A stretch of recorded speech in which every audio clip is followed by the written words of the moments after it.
Mobil truk pengangkut material bangunan ini terjun ke sungai saat melintas di jembatan di Sulawatang, Kecamatan Polewali, Kabupaten Polewali Mandar, Sulawesi Barat. Besi di sisi kanan jembatan tak lagi mampu menahan beban, membuat truk langsung terjun ke sungai. Beruntung tak ada korban dalam peristiwa ini. Jembatan di Sulawatang ini memang sudah tua dan mulai rapuh. Ambruknya jembatan ini membuat akses warga terganggu. Pemerintah setempat telah berkoordinasi dengan dinas terkait untuk memindahkan truk dan memperbaiki jembatan yang rusak.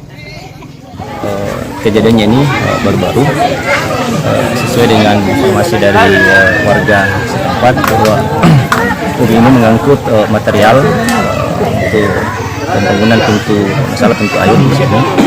Ini sudah mengangkut 3 kali res, jadi 2 kali material batu, 1 kali pasir.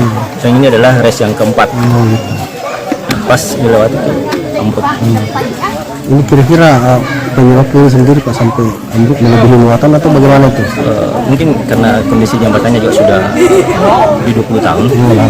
Terus muatan juga mungkin sudah jembatan sudah tidak sanggup untuk menahan itu. Sudah rapuh Pak ya? Ya.